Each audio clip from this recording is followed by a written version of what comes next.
আজকে একজনে বললেন যে এখানে খুব অসহায় একটা পরিবার আছে, তাদের খুব খারাপ অবস্থা।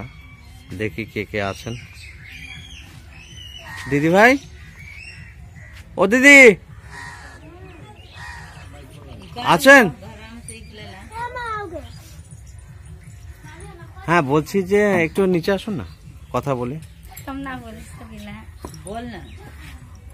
আপনার কয় মেয়ে? দুটো। লেখাপড়া করে? পড়তে পারে না। আচ্ছা, কোথায় পড়ে? এখানে কাছে স্কুল আছে? চরসারাটির দিকে পড়ে। আচ্ছা, বড় মেয়েটা কই? একটু ডাকুন না।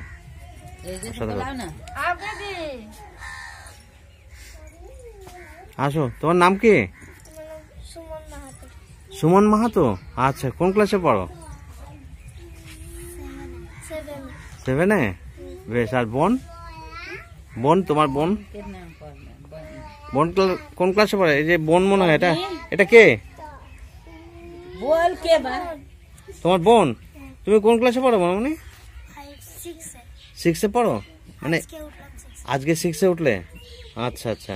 স্কুলে মানে আজকে গিয়েছিলে? খাতা পেন্সিল দিয়েছে, মানে বইপত্র দিয়েছে? বাহ, মানে 6-এ নাম উঠলো তোমার, তাই তো?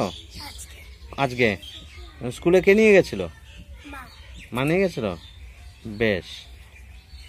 তো শুনলাম আপনার শরীর, স্বামীর শরীর খুব খারাপ, অসুস্থ। তো কি হয়েছে তার? ও গা হাত সব ফুলে যায়। আচ্ছা, এর তো গা হাত ফুলে আছে। আমি ভালো থাকি না। হ্যাঁ, আমি ভালো থাকি না, আমার এরকম সব গা হাত ফুলে যায়। আচ্ছা, দুজনে ভালো থাকি না। দুজনেই ভালো থাকেন না? না। আচ্ছা, তা দেখি তো ওনার একটু কথা বলি। কি হয়েছে আপনার? একটু হালকা পা ফুলেছিল, পা ফোলা থেকে আস্তে আস্তে সব গোটা হাত পা সব মুখ ফুলে গেছে। আচ্ছা, তা এখন কি অবস্থা বুঝছেন? হসপিটালে ছিলাম 6 দিন। হসপিটালের থেকে সব টেস্ট মেস করে ছুটি দিল, তো বললো যে বাড়ি থেকে আবার আউটডোরে দেখাতে। আচ্ছা, এখন এসেছি, তো কালকে আবার যেতে হবে আউটডোরে। আচ্ছা, কল্যাণীতে দেখাচ্ছেন জেএনএম হাসপাতালে? হ্যাঁ। ওখানে আউটডোরেই দেখান, মানে আপনার যে সমস্যা সেটা আউটডোরে দেখালে পরে হাসপাতাল থেকে ওষুধ দিয়ে দেবে। হাসপাতালে আউটডোরে দেখালে ওখান থেকে যে ওষুধ দেবে সেই ওষুধ খেয়েই আপনি সুস্থ হয়ে যাবেন।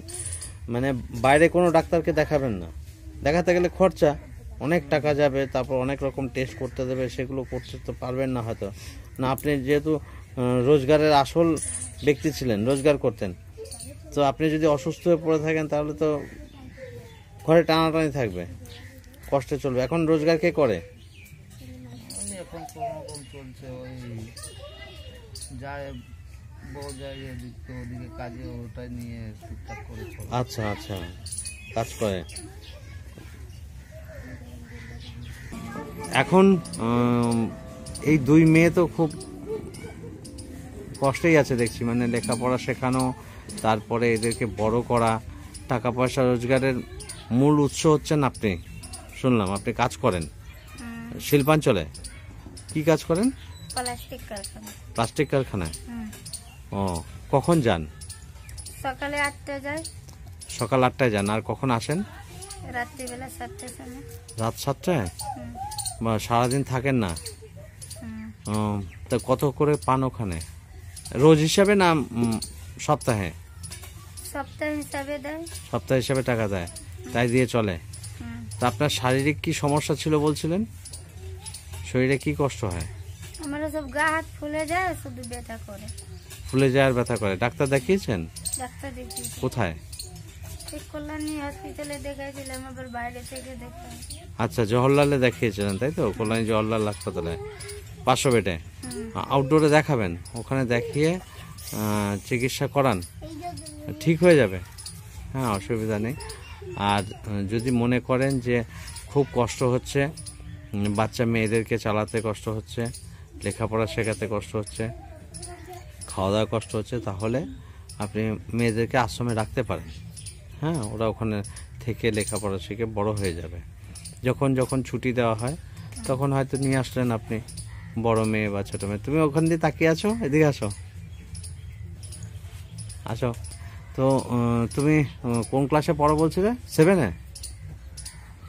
বেশ, আজকে উঠলো, আজকে উঠলো, 7-এ উঠলে। আর 8-এ উঠলো। 8-এ উঠলে? আচ্ছা, কিছু জানে না। কিচ্ছু জানে না মানে বললো তো দুবার ক্লাস 8-এ, বললো কবার ক্লাস 8-এ পড়ো অথচ কিছুই জানে না? হুম। তো খুবই খারাপ অবস্থা। পড়াশোনা স্কুলে ভর্তি করে তো লাভ হবে না। পড়াশোনা যদি না জানে, না শিখতে পারে, এটা তো শেখার প্রয়োজন আছে। লেখাপড়া কেন শেখে মানুষে? জানবার জন্যই তো। নাম কি মামনি? সুন্দরী মাহাতো। সুন্দরী মাহাতো? এই জন্যই তোমাকে এত সুন্দর লাগে। তুমি খুব সুন্দর। কি করছো ওখানে? অঙ্ক করছো না বাংলা? নামটা লিখছো? বাহ, এবার নামটা জিজ্ঞেস করবো তোমাকে, দেখি কতদূর জানো। ভয় পাচ্ছ? তুমি বলতে পারবে? পড়াশোনা শিখছো তো স্কুলে, দেখি তাকাও। এখন আজকে তো তুমি বললে যে নতুন ক্লাসে ভর্তি হয়ে আসলে, নতুন ক্লাসে উঠলে, তো পড়াশোনা করছো না, মা তো বললো। আশ্রমে যাবে? যাবে না? আশ্রমে গিয়ে পড়লে পরে, থাকলে পরে ওখানে লেখাপড়া শিখে বড় হয়ে যাবে, মায়ের কাছে থাকবে, তাই তো? আচ্ছা, মাদের ছেড়ে বাচ্চাদের যেতে চায় না, ঠিকই তো, স্বাভাবিক কথাই। যত কষ্টই থাক না কেন, যতই কষ্ট থাক, কিন্তু ছেলে মেয়ে কাছে থাকলে আনন্দ পায়। সেই তো, একদমই তাই। মা তো মানে অসহায় না হলে কেউ বাচ্চাকে ছাড়ে না। না, ও যে স্কুলে পড়ে সেটা বাংলা মাধ্যম স্কুল। হ্যাঁ, তো এই বাংলা মাধ্যম স্কুলে পড়াশোনা করতে গেলে পরে মাকে বাংলা জানতে হবে, বাবাকে বাংলা জানতে হবে, তবে ওরা এগোতে পারবে। ওরা যদি কোনো ভুল করে বলে দিতে পারবে মা, বাবাও বলে দিতে পারবে, এটা ঠিক হচ্ছে না, ওটা ভুল হচ্ছে, এটা এরকমভাবে পড়ো। সেই জিনিসগুলো যদি না থাকে তাহলে ওদের একটু অসুবিধা হবেই। আমরা যেমন আশ্রমে আমরা নিজেরা জানি বলে আমরা বাচ্চাদের ভুল ধরিয়ে দিতে পারি সঙ্গে সঙ্গে, সেটা তখন শিখে যায়। তো ওই শেখার মধ্যে, ওদের শেখার মধ্যে সেই ঘাটতিটা রয়ে গেছে, বুঝতে পেরেছেন? যে ঘাটতিটা থাকলে পরে আগামী সময় লেখাপড়া শিখেও কাজে লাগাতে পারবে না। এটাই হচ্ছে ব্যাপার।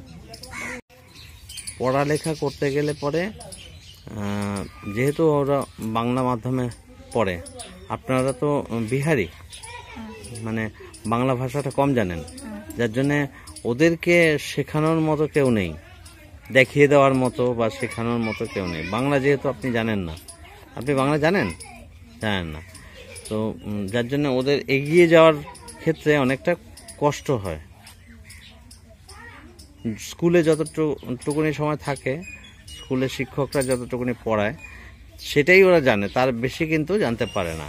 মা বাবার কাছ থেকেও কিন্তু অনেক কিছু জানা যায়। মা বাবা যদি, আমরা পড়ি না তো। হ্যাঁ, সেই জন্যেই তো মুশকিল হয়ে যায়।